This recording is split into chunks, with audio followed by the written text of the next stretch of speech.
Hello there, my name's Brandon and I make pictures out of tiny squares, and I've been laying low this week. I played the demo for the Final Fantasy VII remake and I got super hyped about that, so I've actually been playing through the original lately. So for this video I thought we'd just take it easy and kind of try out some pixel art based on those like chunky polygon style character sprites from that original game. I've always wanted to attempt that kind of polygon look in a pixel art style, because for me those PlayStation 1 era graphics have like a really unique and iconic look to them. And similarly to pixel art, there's a high level of stylization that goes into translating complex designs into a simpler form like that. Jumping into a piece like this, the first question is usually, how large should I make my pixel art? One of the approaches I take is to look for the smallest level of detail that you want to preserve, and then grow the design out from there. In the case of these Final Fantasy VII characters, I thought about how the eyes had kind of the finest amount of those smaller details, so I figured if I started there and captured the eyes nicely, then everything else should fall into place as well. This didn't quite work out though, and by the time I sized the head, I could just feel that it was too much resolution to be working with. Like, it wasn't being restrictive enough, so I started over and sized out some smaller eyes, kind of reducing the amount of detail in them just a little bit. And just to warn you, this second version we're watching right now is also not going to work out for me. I didn't know that at the time though, and I actually got a little further into the sprite design here before realizing it's still too big. See, here's the thing, especially in the case of a project like this where I'm working from something that's already a stylized representation of a character, I don't think it'd really be that interesting to make it into pixel art if the resolution is so high anyway that it looks like a faithful recreation of that character as we know it. There needs to be some level of fidelity that gets lost, or at least reinterpreted, so that way we end up with like the essence of that design rather than just the spitting image of it. Does that make sense? I feel like I might also just sound crazy, but let's just say that that makes sense. So at around this point, I did like how it was looking, but this is when I started to realize that I wasn't really breaking any new ground with the character design at this resolution. The sizing here, which probably would have ended up being about 100 pixels tall or so when finished, was still looking faithful to the original art. So yet again, I scrapped it and started over, this time kind of taking an approach of like, alright, let's just start by making the smallest possible set of expressive eyes that I can, and then the rest of the sprite will have to be small and end up looking really pixel arty.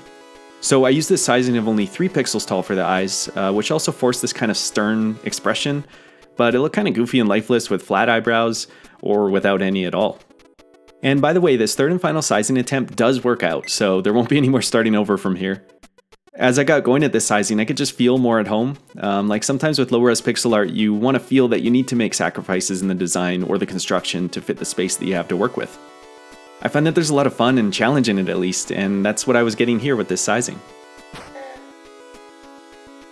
So a lot of this was done just by comparison against reference images, and mainly finding a clean way to recreate the angular silhouettes and polygon shading through the pixel art. There were 2 things that I kept in mind to achieve this look. Firstly, I tried to stick to very clean angles and shapes. This means creating lines on verticals and horizontals, and trying to stick to repetitive segments like 1 or 2 pixel lines for those angled sections. With this kind of construction, we can create clean-looking geometric shapes like triangles and trapezoids, and rectangles of course, so it's really one of the best ways to translate those polygons into pixels. The second thing that was really important was to create everything without the use of outlines, and just use adjoining shapes with effective contrast. One approach I kept in mind was the idea of a shading hierarchy when planning out geometric shading.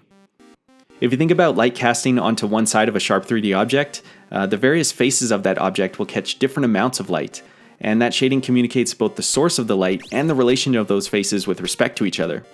You can use this idea to create anything from little environmental objects all the way up to like architecture of a building or a scene. Adopting this idea into low polypixel art, I was also trying to keep a low color count and only introduce new shades or colors when absolutely necessary. For most of the sections, I tried to only stick with 2 or 3 different shades to get this idea across, and place them in a very patterned way when appropriate. This is the part that added a bit of a fun challenge because those original sprites actually have color gradients across them, so when translating it into pixel art, it gives the opportunity to select only a handful of discrete tones to use rather than a continuous gradient. Alright, so here I am moving on to Tifa, and normally when I'm making a series of related characters or something, I'll copy paste one of them over and just start editing that to make the next. So here we can watch me turn Cloud into Tifa, which is actually not the first time Cloud has become a girl, but that's a good story for another day. Oh, I should mention too, when I was looking through reference images for these sprites, I found out that they're actually going to release official figures based on these polygon designs. I've seen people do this kind of thing before with 3D printing, but these are going to be actual official releases. The only thing that's too bad is that they're like blind box style, so you buy one and you don't really know exactly which one it is. I feel like I'd kind of want to just be able to like buy a cloud one and that's it, but they still look pretty cool.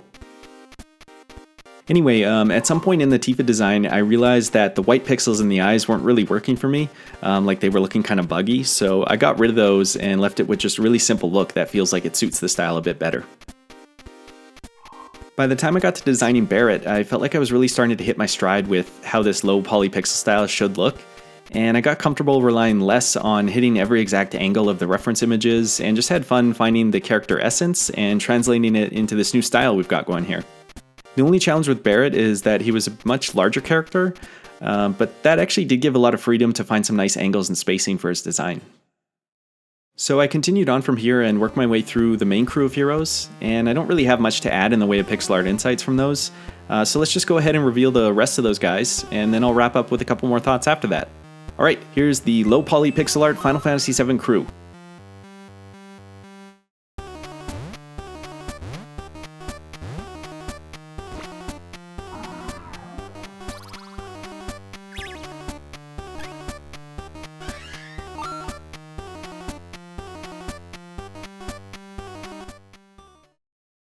Okay, first of all, I'm really pleased with how these turned out actually, especially since it was a bumpy start finding that sprite size in there. Just if you're curious, these character heights are between about 20 and 35 pixels. By far the most difficult one to make was Cat Sith, or Kate Sith, Cat She, I forget how it's pronounced. Mainly that was just from finding the correct angles to use like in that giant white area. And Red 13 was actually a bit tricky too due to his stature and just also that he's not like a humanoid form. The last thing I wanted to mention is just about the coloring. Usually if I make a full team of characters like this, I try to find ways to unify their colors and streamline the color palette that I'm using.